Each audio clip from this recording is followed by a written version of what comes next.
안녕하세요. 돈셰프의 최병문입니다. 자, 이번 편은 지난 편에 이어서 퇴직 전 5년 평생 월급 설계, 이제 이 책을 쓰신 저자 두 분, 국제재무설계사 CFP로 활동하고 계신 두 분을 전문가로 모시고 이 얘기를 계속 나눠보도록 하겠습니다. 지난 편에는 이제 국민건강보험, 국민연금, 퇴직연금, 연금계좌, ISA 계좌, 그리고 퇴직연금과 연금계좌의 세금도 말씀해 주셨고요. 그래서 이제 뭐 이런 것들을 가지고 평생 월급 통장을 만들어야 되는데, 이제 이번 편에는 이제 1편에서 나눈 얘기를 가지고 실제로 그러면 퇴직 후에 예상 현금 흐름표를 또 만들고 뭐 그런 얘기를 좀 나눠보도록 하겠습니다. 수고해 주실 전문가는 이충구 안봉학 전문가님, 안녕하세요. 안녕하세요. 지난 시간에 이제 뭐 이 현장에서 실제 이제 교육도 하시고 1대1 상담도 이제 뭐 맞춤식으로 많이 하고 계시는데, 얼마나 많이 1년에 5, 60회 이상 교육도 하시고 상담도 뭐 이제 100회 이상 넘게 하시는데, 그런 분들 실제 상황을 가지고 알차게 지금 책을 준비하셨습니다. 그러면 퇴직 후에 예상 현금 흐름을 이렇게 만들어 보는 게 제일 중요하잖아요. 은퇴를 예를 들어 5년 앞두고 있는데, 그러면 내가 은퇴 이후에는 실제 내 현금 흐름은 어떻게 될까? 이게 뭐 핵심 같은데 한번 얘기를 시작해 볼까요? 책 제목에서도 나와 있지만 평생 월급 만들기잖아요. 네, 그걸 네. 설계하는 거잖아요. 그렇다면 평생 월급은 정말 얼마 필요할까? 매월 나는 얼마 필요할까를 아는 게 가장 핵심이다. 네. 중요한 건 1,000만 원 월급 받는 사람이 1,200 써버리게 되면 안 되잖아요. 네. 그렇다면 내가 중요하게 생각하는, 지금 우리 부부가 살아갈 때 한 달에 얼마 정도의 이 현금 흐름이 있어야 되는지를 먼저 파악하는 게 중요하다. 네. 그러니까 보통 제가 5년 전에 이렇게 강의하면서 질문했을 땐 보통 300에서 350 얘기했습니다. 네. 근데 한 2년 전에는 보통 400 얘기했거든요. 최근에 이렇게 질문하면 다 500을 얘기합니다. 그러니까 기본적으로 은퇴 시기에 돈을 가지고 뭔가를 해보려고 하면 돈이 많이 들어가거든요. 네. 그러니까 골프 치시는 분들은 최소한 그 정도의 삶을 유지하려면 한 달에 보통 5, 600은 들어간다는 네. 얘기예요. 근데 준비된 자산이 구체적으로 어떤 건지를 좀 정확히 알아보고 갈 필요가 있겠다. 네. 그래서 첫 번째는 월 수령액이 과연 내가 얼마만큼 필요할지를 먼저 감안해 보고 그 안에서 가장 핵심적으로 나오는 게 일단 국민연금이겠네요. 네. 국민연금은 보통 64세나 65세부터 네.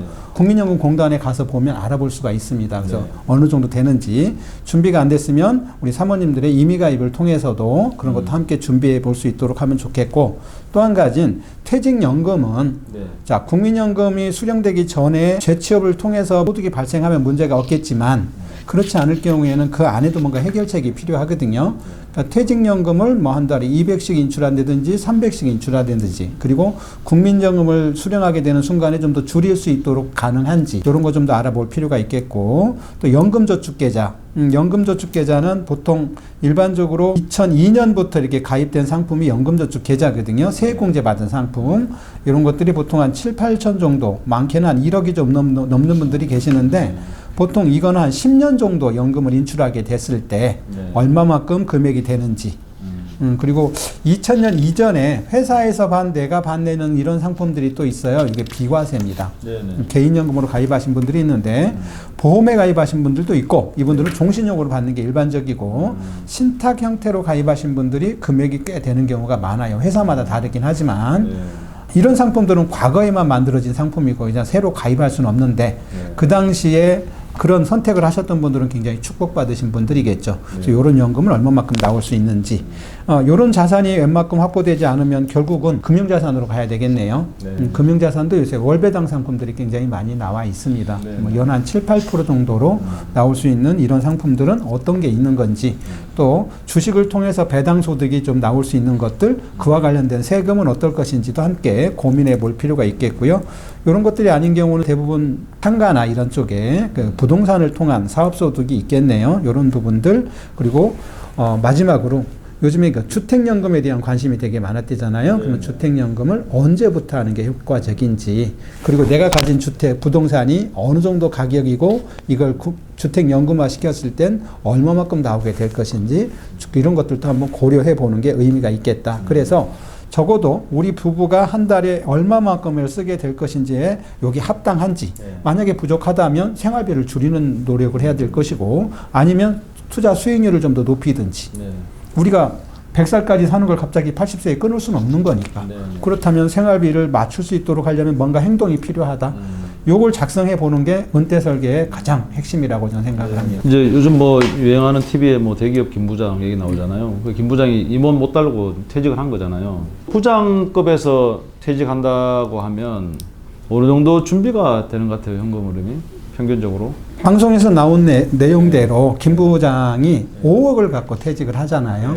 5억 정도를 온전하게 퇴직금으로 운용을 하게 되면 한 달에 200에서 300 정도는 평생 인출이 가능하거든요. 그런데 여기서 사람들이 무슨 생각을 하냐면 좀 더 욕심을 부리기 시작을 하죠. 한 달에 800에서 1000만 원 정도의 월세 나오는 이 부동산을 생각을 한단 말이에요. 그래서 그런 무리한 투자를 하게 돼서 실제 망하게 된 케이스인데 요 5억만 꾸준하게 잘 운용을 하더라도 충분하게 노후생활, 국민연금하고 이거 하게 되면 적어도 500만 원 정도는 되거든요. 그러니까 중요한 건 이분이 생활비가 한 달에 얼마만큼 필요한지에 대한 정확한 고찰이 없다 보니 큰 것만 노렸다는 거죠. 그래서 내가 한 달에 거기 보면 아이도 이제 대학생 하나 그리고 부부만 살기 때문에 생활비가 그렇게 많이 필요치는 않을 거라고 저는 생각을 해요. 그걸 감안한다면 퇴직연금 5억 정도면 충분하게 노후 생활하는데 문제가 없지 않나. 매월의 생활비 400에서 500. 평생 월급 가능할 거라고 봅니다. 네, 그래서 그 다음 장은 그거를 이제 사례로 한번 해봤고요. 그분이 그 60세에 정년퇴직을 했다 하더라도 국민연금은 64세 또는 65세부터 받습니다. 올해가 이제 65년생 분들이 정년퇴직하는 해거든요. 그러니까 65년생은 이제 64세부터 받거든요. 그러다 보면 이분들이 한 4년 정도 공백 기간이 있어요.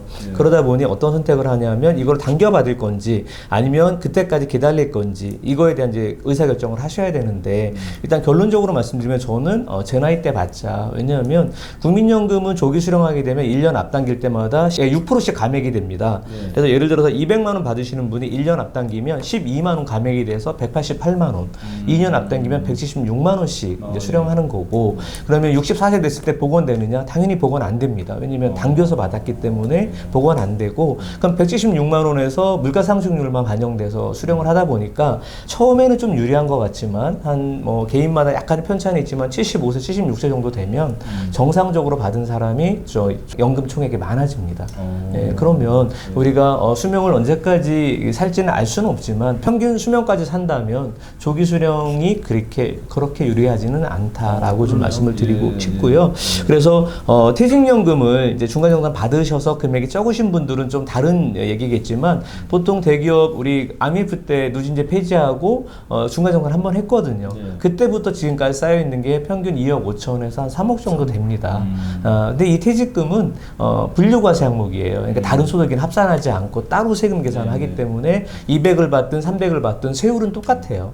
그러니까 예를 들어서 보통 25년 또는 30년 근속하신 부장님이 퇴직하시면 2억 5천 받는다. 그럼 이분은 대략 한 4% 정도 세금 나오거든요. 그러면 4%를 연금 받으면 30% 감면받고 2.8%를 냅니다.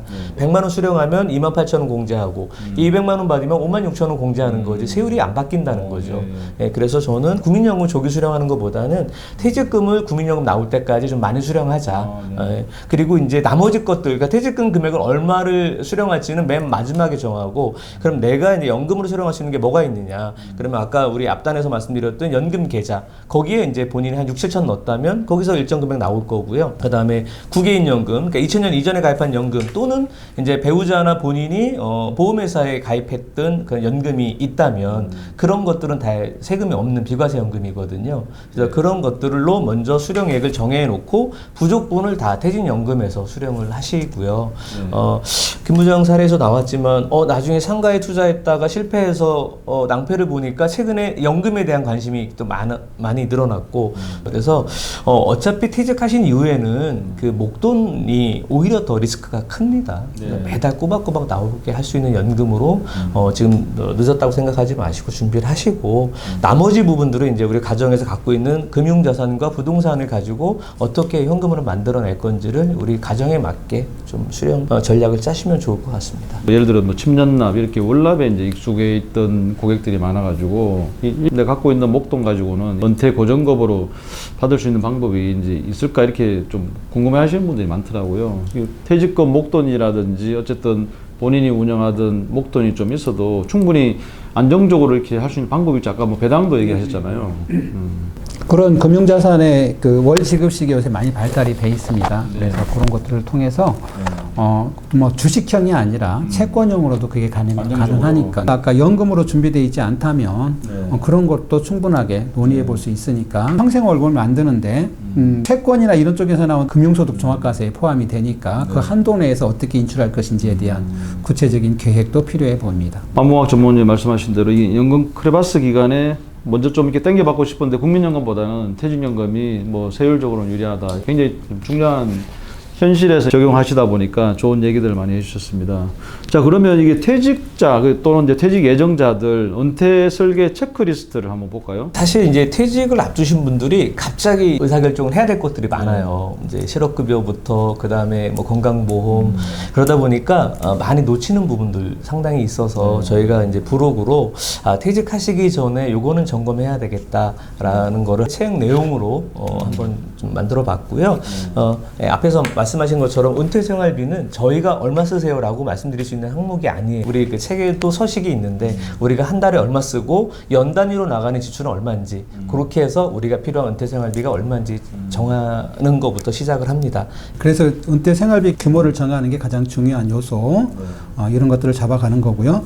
두 번째는 이제 퇴직연금 관련해서 보게 되면 그 IRP 계좌는 전 금융기관에 하나씩만 만들 수가 있습니다.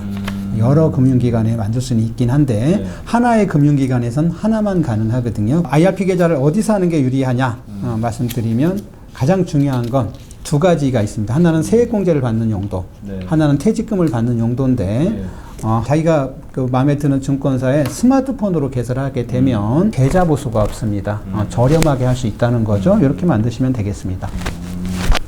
DC형으로 이렇게 이제 요즘 뭐 이게 주식에 이제 수익률에 관심들이 또 국민들이 많아가지고 이게 개설해가지고 좀 수익률 관리도 좀 할 필요가 있겠네요. 그렇습니다. 그리고 이제 어떤 방식으로 퇴직연금을 수령할 것인가 이 부분도 대부분 근데 뭐를 선택합니까?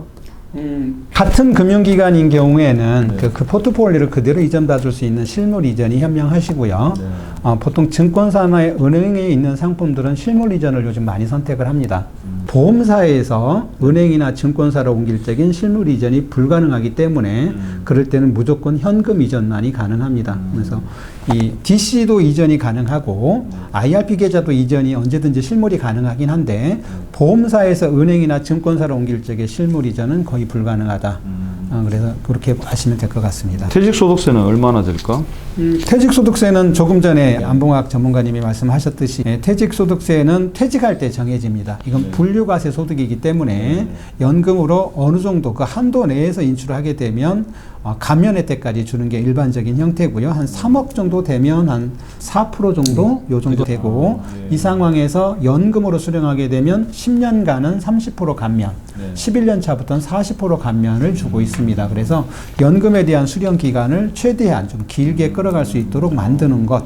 그래서 여기에 해당되는 것들도 이제 일반적으로는 내가 연금이 당장 필요치 않더라도 실제 수령 기간이 10년이 되면 효과가 있기 때문에 그런 식으로 가져갈 수 있도록 하는 건데 또 한 가지는 퇴직금이라고 하는 건 근속연수가 길면 길수록 퇴직소득세가 낮습니다. 그리고 퇴직금이 많으면 많을수록 세율이 높아지거든요. 그래서 이 중간에 대부분의 많은 사람들의 중간정산을 한번 받았대 그때 계산이 한번 됐기 때문에 일반적으로는 세액정산 특례를 적용하는 게 유리한 경우가 굉장히 많다. 근속연수를 길게 가져가는 것 한 번 정도 선택하시는 게 좋겠다. 이렇게 말씀을 드립니다. 그리고 IRP 운영은 고객분들은 뭐를 많이 하던가요? 일반적으로 많은 분들이 원리금 보장 상품을 많이 하고 계세요. 뭐냐면 안전하다 생각을 하죠. 보통 3년 만기, 뭐 2년 만기 예금 형태로 가져가고 또 최근 들어서는 주변에 소문 듣고 ETF 운영하시는 분들이 되게 많아요. 근데 ETF를 본인이 알고 선택하는 게 아니고 주변의 추천으로 선택을 하다 보니 ETF 개수가 20, 30개 되시는 분들이 되게 많아요. 그래서 수익 난 것도 있지만 대부분 방치되어 있는 게 되게 많거든요. 그래서 제가 볼 땐 ETF나 펀드나 같은 펀드거든요. ETF는 상장되어 있는 거죠. 그래서 이런 상품들을 좀 잘 구성을 하면 참 좋겠는데 소문에 하는 경우도 되게 많고 또 한 가지는 원리금 보장 상품에 대해서 되게 말이 많단 말이에요. 일반적으로 원금은 보장되는데 수익률이 현격하게 낮다. 그죠? 이것 때문에 정부에서도 디폴트 옵션을 만들었는데 이것 또한 초조 위험이 들어가면서 의미가 없어져 버렸다. 이 퇴직연금을 한번 생각을 할 때 이런 건 되게 의미가 있어요. 내가 한 2, 3년 내에 써야 될 돈은 당연히 원리금 보장되어 있는 상품에 가야 됩니다. 네. 근데 5년, 10년 있다 써야 될 돈도 예금 형태의 원리금 보장으로 가게 되면 인플레이션을 전혀 이길 수가 없거든요. 네. 그래서 이런 것들이 조합되는 것, 네. 이게 바로 저희 같은 전문가가 하는 역할이거든요. 그래서 이렇게 좀 섞여 있도록 만드는 것, 이게 되게 중요합니다. 네, 좋은 말씀입니다. 자, 그리고 이제 체크리스트 두 번째 보면 이제 개인연금 관련 준비해 오셨네요. 연금도 이제 여러 가지 변천사가 있습니다. 과거 1994년부터 시작됐던 구개인연금이라는 상품이 있어요. 네. 개인연금 저축, 보험도 있고 신탁도 있고 뭐 이런 형태로 구성이 되어 있는데 이 상품은 그 납입 기간은 10년 이상, 연금으로 5년 이상 받으면 비과세입니다. 또 한 가지는 특별 해지 사유라서 퇴직 후 6개월 이내에 중도 해지하게 되면 비과세 혜택을 주는 상품이에요. 그래서 이 상품을 보험 형태가 되면 7.5% 확정이니까 평생 종신토록 받는 게 되게 유리할 것이고, 그런데 내가 은퇴 이후에 비상 예비자금, 쉽게 말해서 현금 자산이 전혀 없을 경우에는 이걸 일시금 형태로 해지해서 받아도 괜찮겠다. 근데 6개월 이내 받으면 그동안 냈던 원금과 이자에 대해서 다 비과세다. 이렇게 선택하시는 방법이 있고요. 6개월이 지나서 해지하게 되면 세금이 있습니다. 원금 말고 수익에 대해서 15.4%의 과세가 기타 소득으로 되는데 이때 수익이 연간 2천만 원을 넘어가면 금융소득 종합과세에 포함되게 됩니다. 그래서 신중하게 선택을 해보셔야 됩니다. 두 번째는 이제 연금계좌인데, 연금계좌는 보통 세 가지 형태가 있습니다. 하나는 연금저축계좌, 그리고 IRP, 그리고 DC의 추가납입, 그러니까 연간 1,800만 원을 추가 납입할 수 있는 계좌를 연금계좌를 하거든요. 그러니까 연금계좌는 인출할 때 이 연금계좌로서 나타난 것 중에서 내가 납입한 금액, 그리고 거기서 추가로 수익난 금액에 대해서 인출할 때 연간 1,500만 원을 초과하게 되면 종합과세 또는 분리과세를 선택할수록 돼 있는데, 이때 분리과세에 대한 세금이 16.5%입니다. 그래서 아까 우리가 인출할 때 보게 되면 연금저축계좌에서 인출할 때 10년으로 자른 이유는 10년 이후부터는 퇴직연금의 수익난 부분이 빠질 수도 있기 때문에 그 안에 연간 1,500만 원에 포함될 수 있도록 만드는 그런 것들이 있습니다. 그래서 연금계좌에선 연간 1,500만 원 이하에 수령할 수 있도록, 쉽게 말해서 세전 125만 원 이내에 인출할 수 있도록 관리가 돼줘야 된다. 넘어버리게 되면 문제가 될 수 있다.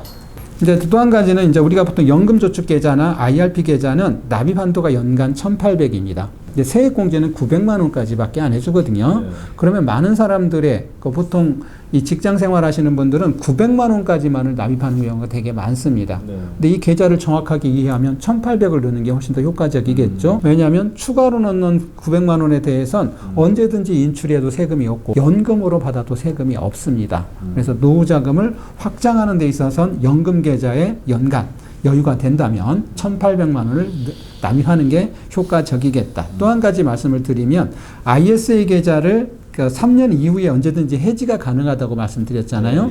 자, 연금저축계좌, 연금계좌는 납입 한도가 연간 1,800인데 ISA 계좌를 해지할 때만 문이 활짝 열립니다.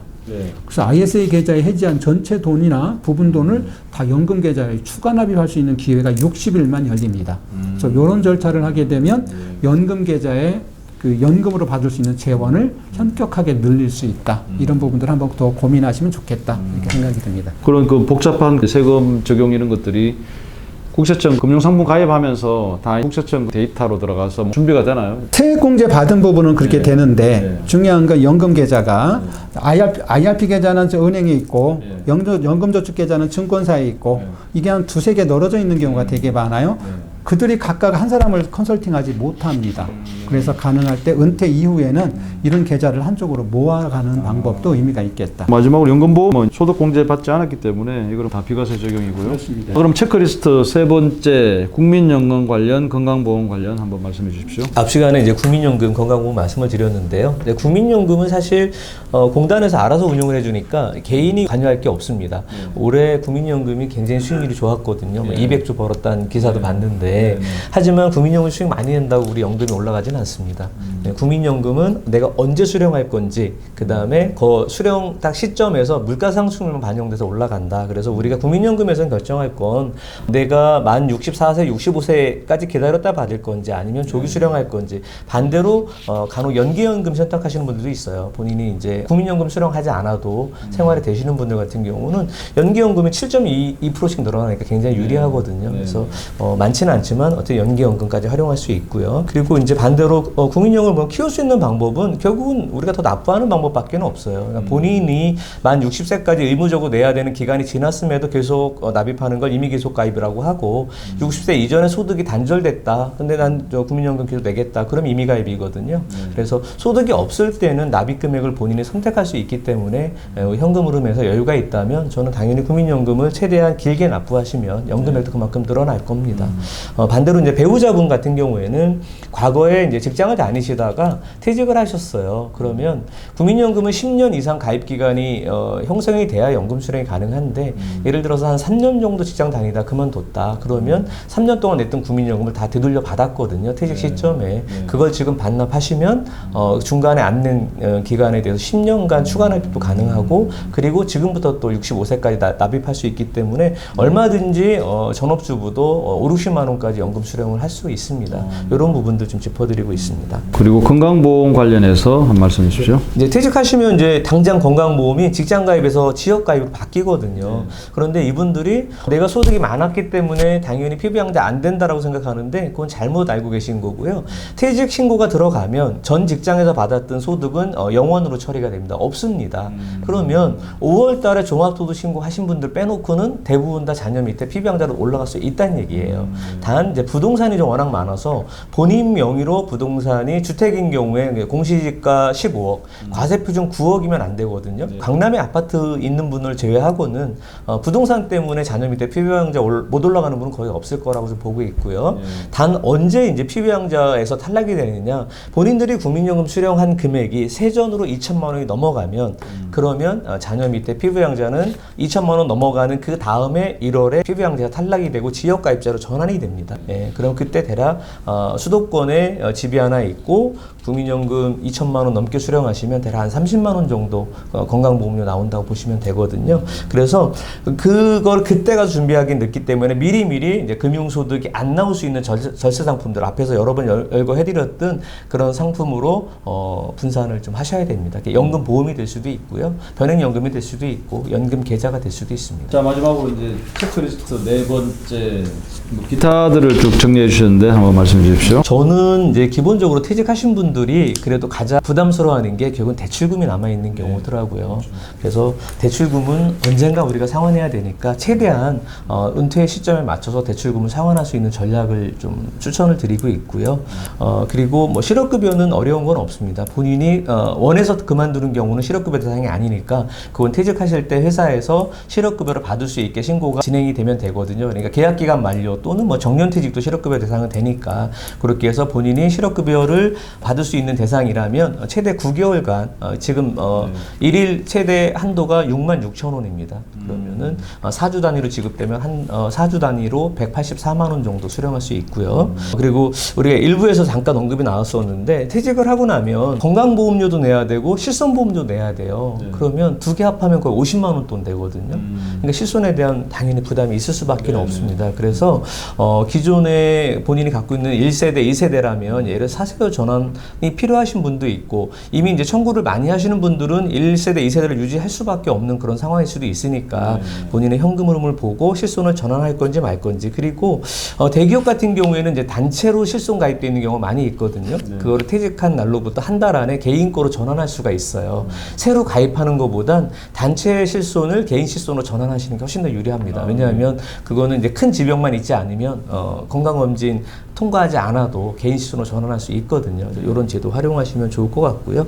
ISA 계좌는 앞에서 많이 좀 설명을 하셨기 때문에 저는 우리가 지금까지는 평생 월급, 그러니까 매달 나오는 생활비를 얘기한 거고요. 네. 그래도 여윳돈은 좀 있어야 되잖아요. 그거를 ISA 계좌로 좀 미리 준비하셔서 최대 1억까지 담을 수 있는 계좌니까 1억을 담을 수 있으면 가장 좋고요. 네. 최소한 몇 천만 원이라도 비상자금은 ISA 계좌로 좀 확보하시도록 그렇게 추천을 드리고 있습니다. 이게 이제 현장에서 두 분이 매일 교육하고 상담하고 하는 내용들, 실질적인 그 이제 은퇴를 앞두고 있는 분이나 또 은퇴했던 분들한테 지금 상담하고 있는 내용들 중심으로 해가지고 이 책을 이제 펴내셨거든요. 평생 월급 설계라는 게 얼마나 은퇴자들한테 이제 절실하고 간절하고 또 이제 이 그 소득이 단절되고 이제 은퇴 소득으로 생활해야 되는 분한테 세금 한 푼, 아까 뭐 실손보험도 얘기하셨는데 실손보험이 1세 되면 저도 지금 한 20만 원 가까이 뛰었더라고요. 얼마나 부담이 되는 금액들입니까? 그래서 이런 내용들을 가지고 책에 다 이렇게 이제 담아내셨습니다. 반드시 전문가의 상담이 필요한 부분이라고 생각합니다. 자, 이게 정말 알찬 내용으로 책을 잘 준비해 주셨고 오늘도 이렇게 1편, 2편에 나눠가지고 좋은 말씀 해주셨습니다. 수고해 주신 두 분, 이충구 안봉학 전문가님 감사합니다. 네, 감사합니다.